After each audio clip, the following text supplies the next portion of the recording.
10% आरक्षण दे दिए हैं और उसमें और जातियों को शामिल किया जा रहा है। पंजाबी खत्री को भी सवर्ण बना दिया गया। इस्लाम तो है, ये था शेख सईद पठान, उसके बाद और लोगों को जोड़ा जा रहा है। तो माने कि जाति की संख्या बढ़ता जा रहा है, आरक्षण कमता जा रहा है। तो 10% के साथ हकमारी। क्या आप A to Z की नारा दे रहे थे? A to Z के नाम पे 3 MLC जीत गए, मोकामा जीत गए, बोचहा जीत गए। तो कम से कम अब बिहार में तो सवर्ण आयोग का गठन करें, जाति पिछड़ा आयोग, दलित आयोग। तो सवर्ण आयोग क्यों नहीं?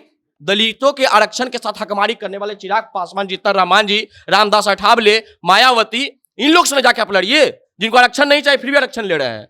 इस देश में जो आरक्षण भीमराव अंबेडकर के लोग मानने वाले हैं, आज भीमराव अंबेडकर भी अगर कहीं कोने में उनका आत्मा बैठा होगा तो भी रोता होगा कि हमने आरक्षण दिया था, किस लिए आरक्षण मिला है, क्या हो गया आरक्षण के साथ। साइबर कैफ में पहुंचे तो सीटेट का फॉर्म अप्लाई होता है, वहां पे देखते हैं कि SC ST OBC सबको आरक्षण के कैटेगरी में शामिल किया गया। EWS को क्यों भगा दिया गया? तो एक तरफ पूरी या बगल में छुरी। सीटेट एग्जाम को तत्काल अभी जो फॉर्म भरा रहा है उसको रद्द किया जाए, उसमें EWS को शामिल किया जाए। वरना आंदोलन छेड़ देंगे, जंग छेड़ेंगे हम लोग। अभी कूटनी चुनाव बचल है, बिहार में बुखारे छोड़ा देंगे भाजपा को। तो एक को फॉर्म भरने का 0 रुपया, एक को फॉर्म भरने का 1000 रुपया। आप गरीब सवर्ण आप जाके सर्वे कर लीजिए, जितना भी पटना का बड़ा बड़ा होटल और अपार्टमेंट है जहां गार्ड की नौकरी करने वाला सवर्ण है, उसको महीना मिलता है 6000। देश में 6000 महीना में 6-7 को वैकेंसी निकल जाता है, तो 6000 तो फार्म भरने में लग जाएगा। तो अपना घर चलाएगा कि बेटा का फार्म भरने का पैसा देगा। EWS आरक्षण पर सुप्रीम कोर्ट का फैसला आता है और उसके बाद बधाई का दौर शुरू होता है कि गरीब सवर्णों को जो आरक्षण मिल रहा था वो मिलते रहेगा। उसके बाद हमको पुरुषोत्तम फोन करते हैं, पुरुषोत्तम आवाज उठाते रहते हैं युवाओं की।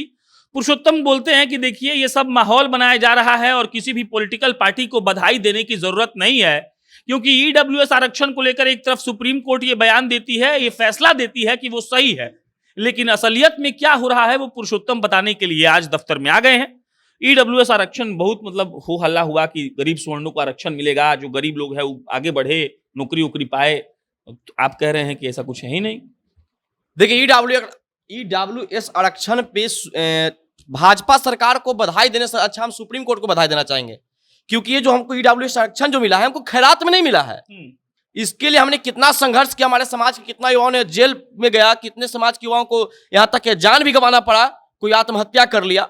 तो ये जो मिला है आरक्षण, ये राजस्थान और मध्य प्रदेश में जब भाजपा को करारी हार मिला उसके बाद ये आरक्षण के लिए सोचा गया है। लेकिन हम बधाई देने से पहले संजोग ऐसा था कि सुप्रीम कोर्ट ने फैसला सुनाया कि EWS आरक्षण जैसे था वैसे जारी रहेगा। लेकिन जब हम आरक्षण को लाभ लेने के जगह पे जब साइबर कैफ में पहुंचे तो सीटेट का फॉर्म अप्लाई होता है, वहां पे देखते हैं कि SC ST OBC सबको आरक्षण के कैटेगरी में शामिल किया गया। EWS को क्यों भगा दिया गया? तो एक तरफ पूरी या बगल में छुरी। ये नीति के साथ आप आरक्षण दे रहे हैं कि एक तरफ आरक्षण भी दे दिए कि 10% आरक्षण आपको मिल गया और दूसरी तरफ आरक्षण के साथ आप हकमारी कर छीन भी रहे हैं। तो ये लॉलीपॉप नहीं चाहिए हमको। जब आरक्षण आपने दिया तो सही मायने में आरक्षण का लाभ मिलना चाहिए युवाओं को। तो ऐसा कैसे हो सकता है कि SC ST वाला हो और EWS वाला नहीं हो? ऑप्शन में दिया हुआ है मेरे पास, उसका स्क्रीनशॉट भी हम लेके आए हैं। लगा दीजिएगा एडिटर साहब इसको। बिल्कुल, हम स्क्रीनशॉट है, उसमें OBC SC ST सबका ऑप्शन में है, EWS गायब है। तो ये कौन आरक्षण की बात हो गया भाई? एक तरफ आरक्षण आप दे रहे हैं, दूसरी तरफ आरक्षण छीन रहे हैं। भाजपा वाला कह रहा है सब कि हम लोग करवा दिए, फिर से गरीब स्वर्ण का वोट हमारे साथ है, सबका साथ सबका विकास होगा। अब भाजपा ही कोर्ट होगा, हो सकता है सुप्रीम कोर्ट का कोर्ट भाजपा के दफ्तर में चलता होगा। सुप्रीम कोर्ट ने हमारा फैसला को दिया है कि ये आरक्षण 10% मिलना चाहिए, तो इसमें भाजपा को बधाई हम क्यों दें? जब आप भाजपा ने 10% आरक्षण दिया तो इसके खिलाफ जो गए सुप्रीम कोर्ट गए, तब सुप्रीम कोर्ट से हमको फैसला मिला है। और जो भाजपा आरक्षण के लिए ये बहाबही लूट रहे कि हमने आरक्षण 10% दिया, तो इसका किसके पर क्रेडिट हम दे कि जो हमारा आरक्षण छीन लिया सीटेट एग्जाम से? और 24 नवंबर तक लास्ट डेट है। तो हम सरकार से आग्रह करना चाहते हैं कि सीटेट एग्जाम को तत्काल अभी जो फॉर्म भरा रहा है उसको रद्द किया जाए, उसमें EWS को शामिल किया जाए। वरना आंदोलन छेड़ देंगे, जंग छेड़ेंगे हम लोग। अभी कूटनी चुनाव बचल है, बिहार में बुखारे छोड़ा देंगे भाजपा को। तेजस्वी यादव को नहीं छोड़ाइएगा? तेजस्वी यादव से भी बोल रहे हैं, मामला सीटेट केंद्र सरकार का है, हम सीटेट पे भी बात कर रहे थे। तेजस्वी यादव से हमने मांग किया है कि आप A to Z की नारा दे रहे थे, A to Z के नाम पे 3 MLC जीत गए, मोकामा जीत गए, बोचहा जीत गए। तो कम से कम अब बिहार में तो सवर्ण आयोग का गठन करें, जाति पिछड़ा आयोग, दलित आयोग। तो सवर्ण आयोग क्यों नहीं? सवर्ण में भी गरीबी है, गरीबी अगर सवर्ण में नहीं तो समस्तीपुर में 5 ब्राह्मण परिवार तंगी सागर कैसे अपने जान को गवा बैठा? नवादा में भी हुआ, लेकिन समस्तीपुर में 5 ब्राह्मण परिवार। नवादा में तो अब ये मोदी जी के ही कास्ट से नवादा में लोग मरे हैं। जो मोदी जी अपने आप को कह रहे थे कि देश में हमने विकास किया है, अडानी अंबानी या विजय माल्या को विकास करने वाला लोग कहता है मध्यवर्ग को विकास किया, तो जब ने आप मध्यवर्गीय लोग का विकास किया तो नवादा में लोग कैसे मर रहे हैं? मतलब ये देखिए, इस सरकार में गरीब मध्य वर्ग के लिए कुछ नहीं हुआ, सिर्फ पूंजीपतियों के लिए हुआ है। फाइनेंस मिनिस्टर बताया था क्या बोली थी कि हम प्याज नहीं खाते हैं तो महंगा है चाहे नहीं, हम उनको मतलब ही नहीं है। हाँ, तो काहे ला उनको मतलब रहेगा? मतलब तो यहाँ किसान का ना है कि प्याज रोपता है तो उसका दाम कम जाता है, अभी जब बाजार में जाता है तो वहां से दाम बढ़ जाता है। किसान हमेशा घाटा में जाता है और बाजार हमेशा नफा में जाता है। तो हम तो बार बार बोल रहे हैं कि मध्य वर्ग के लिए विकास नहीं हुआ है, पूंजीपतियों के लिए विकास हुआ है इस देश में। और ईडब्ल्यूएक्स आरक्षण के साथ अगर छेड़छाड़ कीजिएगा तो बुखार छुड़ा देंगे। उसी आरक्षण का एक बात है, फॉर्म का दाम, उस पर भी कुछ कह रहे थे आप। हाँ बिल्कुल, हम बोल रहे थे जब हमको 10% आरक्षण मिला है तो एक को फार्म भरने का 0 रुपया, एक को फार्म भरने का 1000 रुपया। आप गरीब सवर्ण आप जाके सर्वे कर लीजिए, जितना भी पटना का बड़ा बड़ा होटल और अपार्टमेंट है जहां गार्ड की नौकरी करने वाला सवर्ण है, उसको महीना मिलता है 6000। देश में 6000 महीना में 6-7 को वैकेंसी निकल जाता है, तो 6000 तो फार्म भरने में लग जाएगा। तो अपना घर चलाएगा कि बेटा का फार्म भरने का पैसा देगा? तो ये आरक्षण जो अब बिहार सरकार को तुम सौभाग्यशाली समझ रहे हैं कि जातीय जनगणना करवा रहे हैं, अच्छी बात है जातीय जनगणना करा। इसके साथ साथ ये भी तो आप करवा लीजिए कि किस जाति में कितना गरीबी है, स्पष्ट हो जाएगा कि दूध का दूध और पानी का पानी आपके सामने हो जाएगा कि हमारे समाज में गरीबी है या नहीं। तो सबको बराबर हिस्सेदारी दीजिए, और जो लोग जो आरक्षण का लाभ नहीं लेना चाहिए वो भी आरक्षण को लाभ ले रहे हैं, उनको आरक्षण हटा देना चाहिए। नीतीश जी का बयान आया था कि जातिगत जनगणना के बाद आरक्षण बढ़ाया जाएगा। तो हम तो अभी के लिए बढ़ाइए ना, मेरा तो बढ़ना चाहिए 10। आपका बढ़ाने के लिए नहीं बोल रहे थे। हमारा नहीं बढ़ाइएगा तो बिहार में राज कर लीजिएगा का? हमारा नहीं बढ़ाइएगा मतलब कि हम तो फिर वही लड़ाई हुआ कि 10% आरक्षण दे दिए हैं और उसमें और जातियों को शामिल किया जा रहा है। पंजाबी खत्री को भी सवर्ण बना दिया गया।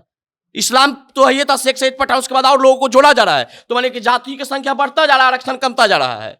तो 10% के साथ हकमारी, तो ये 10% नहीं दीजिए, इसको अच्छा पूरा आरक्षण को खत्म कीजिए, आरक्षण का धारा आर्थिक कीजिए। अरे इसका पूरा मजा भाजपा ले रही है। भाजपा कह रही है कि हम हैं स्वर्ण के असली दोस्त। तो इसके लिए भी दोषी भाजपा ही कि सीटेट एग्जाम में ईडब्ल्यूएस गायब है। तो ये भी भाजपा अपने पर क्रेडिट लेना कि हम ही गायब किए ईडब्ल्यूएस को। परीक्षा शुल्क, आप बताइए कि बीपीएस यूपीएससी जैसा फार्म भराता होगा बिहार में, 1000 रुपया 1500 रुपया लगा के लोग फार्म भरते हैं, एग्जाम देने जाते हैं 2000 रुपया भाड़ा लगा के, एग्जाम रद्द हो जाता होगा। उस गरीब सवर्ण के साथ क्या बीता? कभी जाके नीतीश कुमार जी पूछे हैं क्या गरीबों से? भाजपा वाला कभी पूछा है? पूरा पैसा प्रचार तंत्र में लगता है इन लोगों का। जहां चुनाव है, जैसा कुढ़नी चुनाव है तो देखिएगा पूरा पैसा कुढ़नी चल जाएगा। 10 रुपया पेट्रोल का दाम करेगा, बढ़ेगा 100 रुपया इलेक्शन के बाद। तो इन लोग तो देश को व्यापार बना दिए, बिजनेसमैन बना दिए सबको। प्रधानमंत्री पद का गरिमा रख कहां रहे हैं? इस देश में जो आरक्षण भीमराव अंबेडकर के लोग मानने वाले हैं, आज भीमराव अंबेडकर भी अगर कहीं कोने में उनका आत्मा बैठा होगा तो भी रोता होगा कि हमने आरक्षण दिया था, किस लिए आरक्षण मिला, क्या हो गया आरक्षण के साथ? उन्होंने इसलिए आरक्षण दिया ताकि जब तक ये गरीब वंचित समाज जब तक मजबूत ना हो जाए, जब तक आरक्षण का लाभ मिलना चाहिए। अब आप मुख्यमंत्री बन रहे हैं, प्रधानमंत्री बन रहे हैं, राष्ट्रपति बन रहे हैं, आपके लिए मुखिया का सीट आरक्षित हो रहा है, आपके लिए विधानसभा का सीट आरक्षित हो रहा है, फिर भी आप कमजोर है तो उसका दोषी सवर्ण समाज थोड़े है। और दलित के आरक्षण के साथ हकमारी हमने थोड़ी किया है, हमको तो आरक्षण का लाभ मिला है। दलितों के आरक्षण के साथ हकमारी करने वाले चिराग पासवान, जीतन राम जी, रामदास अठावले, मायावती, इन लोग से जाके आप लड़िए जिनको आरक्षण नहीं चाहिए फिर भी आरक्षण ले रहे हैं, आरक्षित सीट से चुनाव जाके लड़ रहे हैं। तो आप गरीब होते जा रहे थे, इसके पीछे आपका ही नेता का हाथ है, हम लोग का कोई हाथ नहीं है। चलिए, ये पुरुषोत्तम थे। बाकी आपका नजरिया क्या है इस विषय पर कमेंट बॉक्स में लिख के बताइएगा। मेरा नाम प्रशांत राय है, आप जनता जंक्शन देख रहे थे। बहुत बहुत धन्यवाद।